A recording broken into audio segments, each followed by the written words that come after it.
We all know those popular states that everyone wants to move to: Texas, Idaho, North Carolina, and Florida, to name a few. But will these states still be popular in 5 years or maybe 10 years? Some people say no. They think that the popularity for these states is dying as we speak. Some have been overhyped and now are suffering from their own success. The states on this list are currently some of the best and most popular states we have, and they might just become some of the worst states in the next 5 or 10 years. Now, there's a whole bunch of reasons for this. Obviously, one of the biggest ones is real estate. When a place gets popular, prices rise. We're going to go over some of the other reasons each state has, but the one that's constant through all of them is real estate prices. Let's look at these states and why you'll regret moving there in the coming years. Number 10, Tennessee. Everyone shows up in Tennessee carrying the same quiet confidence, like they just solved a riddle the rest of the country has missed. They talk about no income tax in a way that people talk about a secret menu item. They mention music, friendliness, porch weather. They say they got in at the right time, usually while standing in front of a half-empty house with beige walls.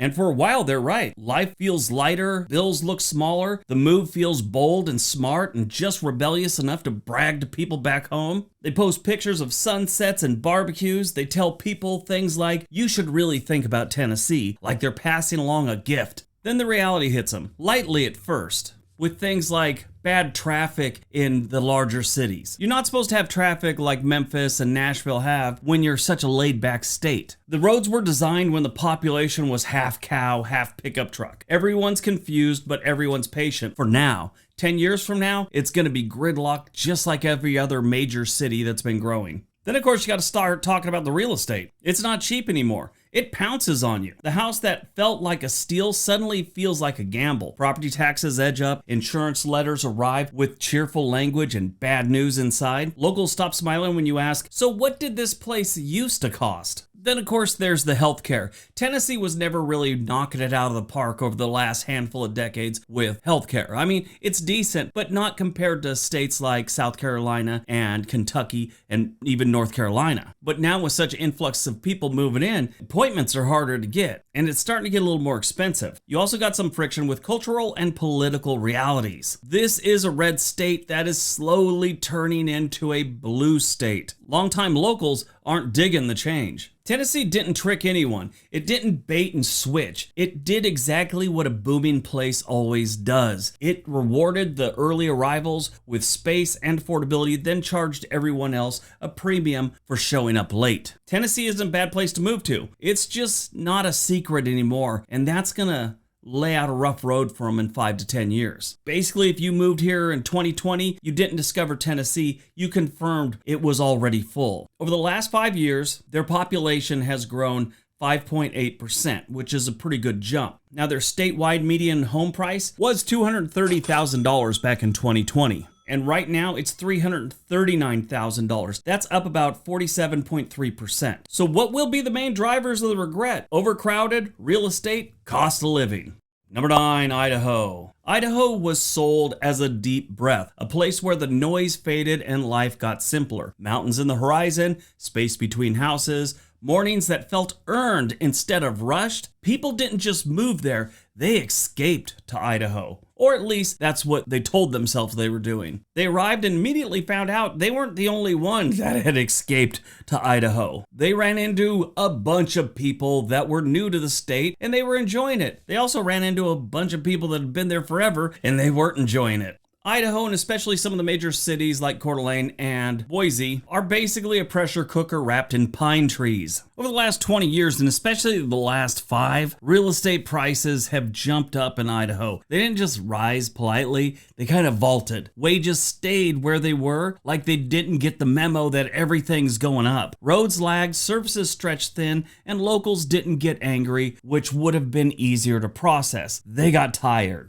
You hear it in the pause before they answer. You hear it when someone says, "It didn't used to be like this." Then the winter shows up and finishes the conversation. Not the snow. Idaho can handle the snow. It's the length of it, the darkness that lingers, the quiet that stops feeling peaceful and starts feeling heavy. Idaho doesn't hand you a social life. It expects you to bring one fully assembled. If you don't, the silence doesn't comfort you, it sits with you. A lot of the states up in this part of the country, they break a lot of people when the winter shows up. You move up there from Southern California to Coeur d'Alene because it's beautiful, and you left the beaches of Los Angeles and you end up there and you do 2 winters and you head back down to California. That happens a lot. Idaho works if you arrive with money, family, and a reason to stay put. Everyone else figures it out when the views stop feeling new and the stillness starts asking questions. People move to Idaho for freedom and discovered it comes with bylaws, meetings, and a waiting list. So why do people regret Idaho? Well, winter, the locals, because they don't dig you moving there, and of course the real estate. In 2020, the median home price in Idaho was $285,000. Right now, it is $444,000. That's up about 55.9%. Now, I'm talking about the whole state, and you're going to have some extremely expensive areas and some extremely affordable areas. Overall, the percentage is how much it rose statewide.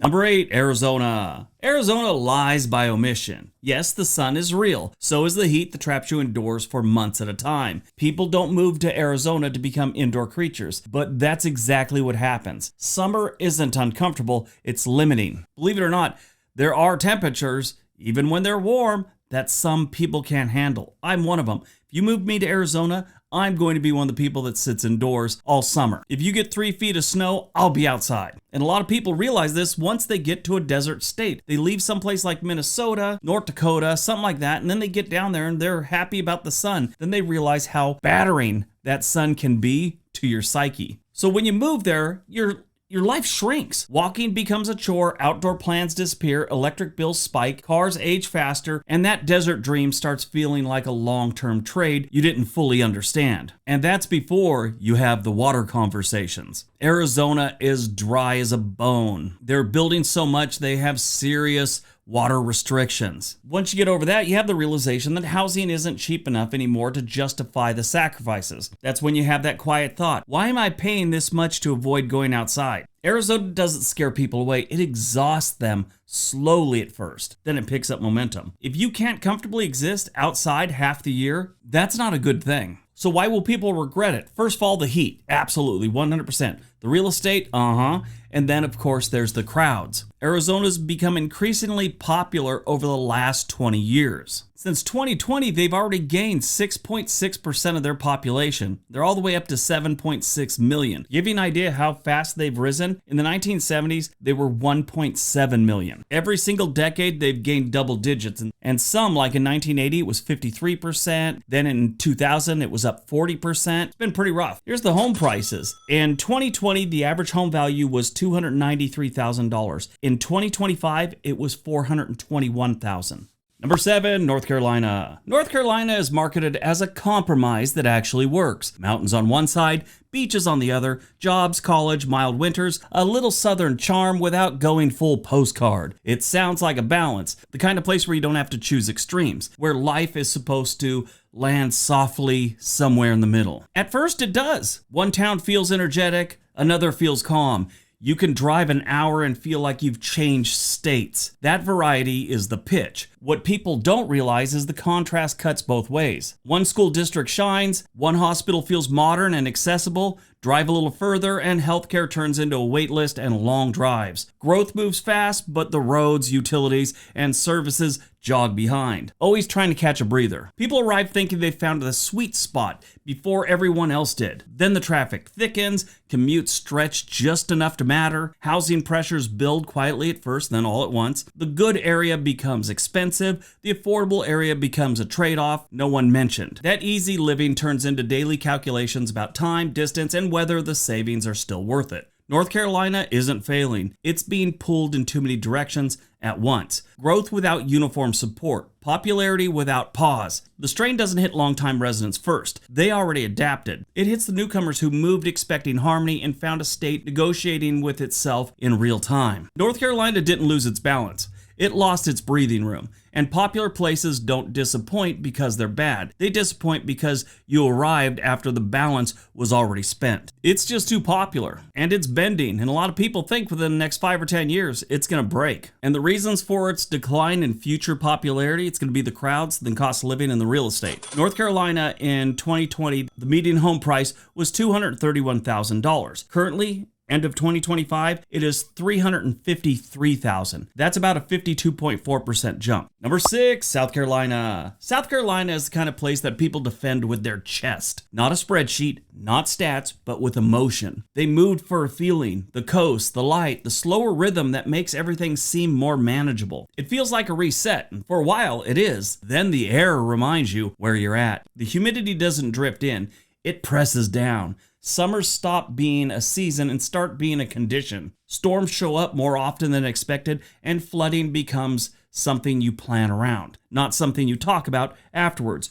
Systems built for yesterday keep trying to survive today. The bills tell the rest of the story. Wages lag behind the cost of staying afloat. Insurance becomes a second mortgage with fine print. The charming coastal lifestyle starts arriving in envelopes every year, on schedule. Beauty doesn't cancel risk, it invoices it. South Carolina is not getting cheaper, it's getting riskier. And risk isn't a vibe, it's a reoccurring charge. South Carolina is gorgeous, you can't beat that, but it's not gentle. You also have to deal with crime in a lot of different areas. They have a lot of really nasty small towns, and a lot of people think, oh, I'm gonna go find a nice small town. Well, if you're not near the coast, you're probably not too far from a small town that's in pretty bad shape. And if you are by the coast, it's extremely expensive. So why will people regret moving there? It's going to be a mix of cost of living and crime in certain areas. The weather and the hurricanes and the flooding don't help either. Then, of course, there's the real estate prices. In 2020, the average home value was $212,000. In 2025, late 2025, it's $326,000. All right, a quick break from this virtual tour because this matters. If you or someone you care about is on Medicare, pay attention for a second. Recently, the Department of Justice filed a massive fraud complaint against 3 of the biggest Medicare brokers in the country. And according to the DOJ, these companies weren't doing what they had claimed. They told seniors they were offering unbiased help, while quietly steering them towards whatever insurance plans paid the biggest kickbacks. Not the best plan, not the right plan, just the most profitable one for them. That's infuriating, but it also isn't shocking. This system has been messy for a long time, and seniors are the ones paying for it. That's why I recommend Chapter. Chapter exists because the founders' own parents were scammed by this exact kind of nonsense, and they decided to fix it. Chapter is fully independent. They're the only advisors that compare every Medicare plan available to find the one that actually fits you. They advocate for you, not the insurance companies. No pressure, no sales tricks. Just ethical help, and it costs you nothing. This DOJ case didn't come out of nowhere. It shows how broken the Medicare advice system really is. Chapter is doing the opposite of what these brokers were accused of, and that's why I'm comfortable recommending them to you. So if you want real help with Medicare, call Chapter at 916-459-1248. You'll talk to an actual human being who walks you through your options and helps you pick the plan that actually makes sense for your life. Chapter has saved the average senior over $1,000 a year, and they're a free resource for my audience. Call Chapter today at 916-459-1248. Because when the system is broken, you want someone on your side, not someone cashing in behind your back. Number 5, Montana. Montana is where romantic ideas go to be tested. Everyone has their Wild West dream and they're living rugged and escaping the city life, city slicker type stuff. People move to Montana for the space and quiet. What they get is isolation, high housing costs, limited healthcare access, and winters that don't care about your expectations. Jobs are fewer, services are spread out, social life takes work. For the longest time, Montana has been the go-to place, not by millions of people, but it's a place that millions of people want to move to. Only about 1% of them pull the trigger on it. I would say it's one of the more popular states to fantasize about. It's usually one of those type of places you start thinking about when you're stuck in traffic, like in Los Angeles or Boston. You get hit with that melancholy ray gun. Christ, I can't do this anymore. You start thinking about Montana, maybe even Wyoming. You have dreams of driving a pickup truck across your land because you need a pickup truck because you bought that much land. Reality, you get a house with a quarter of an acre. But you're living the dream. You're living in Montana until winter hits. Normally, people will stick out 1 or 2 winters in Montana, and by the 3rd, they start reevaluating their dreams. Start saying things to themselves like, maybe I should have just moved to the suburbs. Now, even though Montana has just over 1 million residents, it's starting to feel crowded because everyone's heading to their small cities. And when I say small cities, I'm talking about all of them. They don't have any big cities there. Billings is their largest city in population, and they only have about 117,000 residents. Missoula has 73,000, Great Falls has 60,000, and Bozeman has 53,000. And those are the places most outsiders move to. Now, if New York City gets 3,000 people in a 5-year period, nobody's going to notice. They could probably get that in a week and no one would notice. If Billings, Montana gets 3,000 people in 5 years, they notice. And that's going to play a big part in the years to come. With the influx of people that they've had, all the prices are going up. Cost of living's going up, cost of real estate's going up, it's all going up.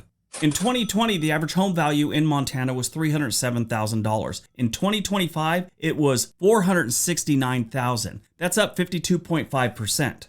Number 4, Utah. Utah looks flawless from the outside. Clean, organized, growing, outdoors everywhere, and plenty of religious backbone to make you feel like the place is safe and pure. It's not. Inside, it can feel closed. Social systems are established, housing is expensive, competition is intense, and if you don't naturally fit the dominant culture, you can feel permanently adjacent to belonging. In other words, you're going to feel like a third wheel the whole time you're living there, unless you get on board with the whole Mormon thing. Utah's already starting to see the stress from having too many people move in there over the last handful of years. Salt Lake City is getting some pretty good crime rate these days. Currently, their crime rate is 186% above the national average. 10 years ago in 2015, it was 22% above the national average. So in the next handful of years, if things keep going the way they are for Utah, and especially Salt Lake City, people are going to start regretting this place. People don't regret Utah loudly, they regret it quietly. Utah thrives,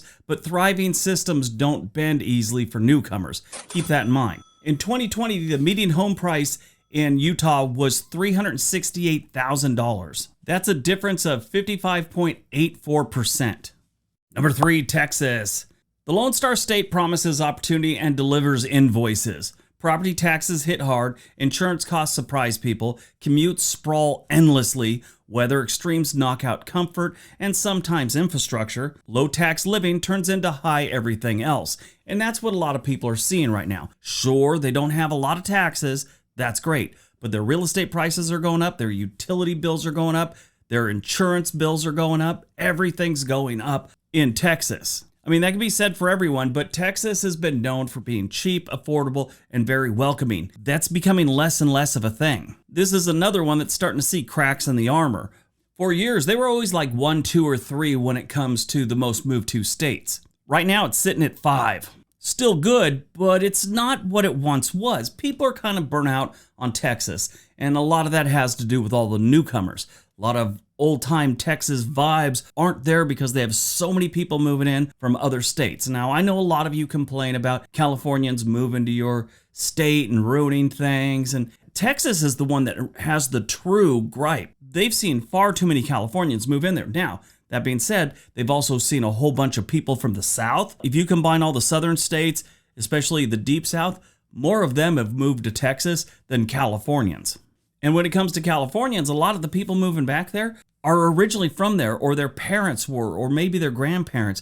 These are people that were only in California for a generation maybe, because during the 1940s, 50s, and 60s, 70s, and 80s, everyone from Texas was moving to California. So it's going back the other direction now. And Texas ain't digging it. It's kind of rough on them. Their infrastructure is being strained, and they're going to have to cut into some of that low taxes thing to start paying for some of it. And when I say infrastructure, a lot of people seem to think that only has to do with roads. No, infrastructure means new hospitals, new schools, and roads, bridges, and things like that. Now, their home prices haven't gone up as much as some of the other states on this list, percentage and just overall price. But their thing is kind of affordability, and it's becoming less and less affordable. In 2020, the median home price in Texas was $242,000. In 2025, it was $295,000. That's a 22% jump. Number 2, Colorado. Colorado regret is the hardest to admit because the scenery is undeniable. But scenery doesn't fix traffic, crowding, or housing stress. People moved for the outdoor freedom. They got reservations, packed trails, and parking hunts. Housing prices soared, and if you bought late, the financial regret lingers under every beautiful view. Colorado didn't lose its magic, it just became oversubscribed. Now, there's a lot of reasons that people are moving out of Colorado, or will be. It's still a popular state, people are still moving in, but that's another one that the shine is coming off the dome. It's still got all that natural beauty, and it has so much to offer, but they also offer you a whole bunch of homeless people downtown, along with a whole bunch of crime in Denver. The mountain towns are far too expensive for mere mortals. And nobody there that's lived there like 20 years wants you there. They want you to stay out of Colorado. The entire state. Maybe not that eastern half. That eastern half is pretty horrible. It's flat. It's Kansas 2.0. Colorado's been a popular place for a very long time. And if the cost doesn't chase you out, you know what else will? Fire season. Yeah, when those wildfires start, those months are harsh on your lungs. In 2020, the median home price in Colorado was $387,000. In 2025, it was $555,000. That's an increase of 43.3%. But that 5 years isn't telling the whole story. All right, it's time for me to remind you to give this video a big thumbs up. Maybe subscribe if you haven't. Ring that bell so you know when we uploaded. All right, on to number one. And number one, Florida. Florida is the final boss of relocation regret. Not because it's bad, because it's exhausting. People move for freedom, no income tax, sunshine, a lighter life. At first it works, then the paperwork starts. Insurance renewals that change every single year, HOA letters that never stop, special assessments nobody budget for, storm anxiety that turns half the year into a waiting game. On top of that, it's just the people in Florida are frickin' weird. I mean, those Florida man stories don't fall out of the sky. These people are doing weird stuff. I talked about it in a past video, but there was a guy in Florida that got caught sneaking in the windows of people and sucking on their toes while they were sleeping. He didn't know these people. This wasn't some weird kink. Well, I mean, he had the kink, but the other person wasn't involved in this. He eventually got arrested. I wonder if he's continued that in prison. I'm sure if he did, he's been beat up a couple times. Florida doesn't hit you with one massive problem. It hits you with dozens of small ones, constant ones. Costs feel unpredictable, bills fluctuate, plans depend on weather, insurance, and whatever rule just changed. Florida rewards wealth because money absorbs chaos. If you're on a budget, Florida keeps testing you. People don't leave because they hate it. They leave because they're tired. They're exhausted of all the nonsense. Florida isn't a bad state. It's just a high-maintenance relationship. In 2020, the median home price in Florida was $267,000. In 2025, it was $374,000. That's an increase of 39.8%. All right, that's today's video. Hope you guys enjoyed it. Hope you got some information out of it. Now go out, have a great day, be nice to each other.